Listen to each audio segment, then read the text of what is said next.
first ever embassy of Azerbaijan in Israel will open this evening in Tel Aviv. The event will be presided over by Azerbaijani Foreign Minister Cohen by Ramov, who will also take the opportunity to meet with leaders including Prime Minister Benjamin Netanyahu and President Isaac Herzog. After presenting his credentials to the president earlier this week, Mukhtar Mamadov is slated to represent Azerbaijan in the Jewish state. While Israel has had an embassy in Baku since the early 1990s, Azerbaijan had until now not followed suit to avoid angering their southern neighbor Iran.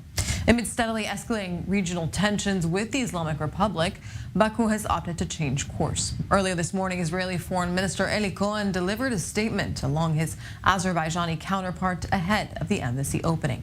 I-24 News correspondent R11 Waldmans followed this report from the Foreign Ministry in Jerusalem.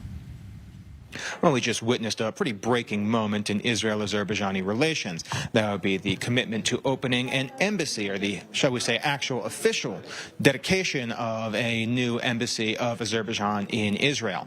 Now, we just concluded a meeting between the foreign ministers of Israel and Azerbaijan, and of course, the two do see very much eye to eye on what the necessary conditions and the necessary issues underlying these relations are. From the Israeli side, it's entirely a tactical matter focusing on a shared enemy, the threat of Iran and its growing influence. Israel and Azerbaijan share the same perception of the Iranian threats.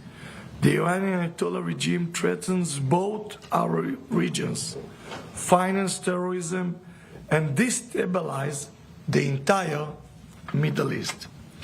We must act together to prevent Iran from achieving a nuclear capabilities. From the Azerbaijani perspective, things were a little bit more complicated than that, but they did still focus on Iranian influence, especially supporting Armenia in the Nagorno-Karabakh region and the conflict that is always ongoing between the two states. We are grateful to Israel for the support to Azerbaijan's sovereignty and territorial integrity during almost 30 years of military occupation of Azerbaijan's territories by Armenia.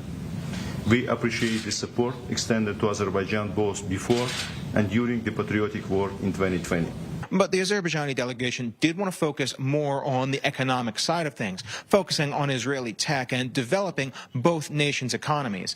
Ultimately, though, this does come down to a form of almost Cold War type of politics. People that see allies against shared enemies, and a chance to use these conflicts in the region as proxies to develop their own weapons for when they might have to face down Iran themselves. For the Israeli side, it's a very simple gamble. You get energy and you get support. In exchange, you give to the Azerbaijani government weapons such as drones and other forms of advanced technology that only Israel has, and they get to use it and to refine it so that when it comes down to a final regional showdown, Israel knows where it's going to stand.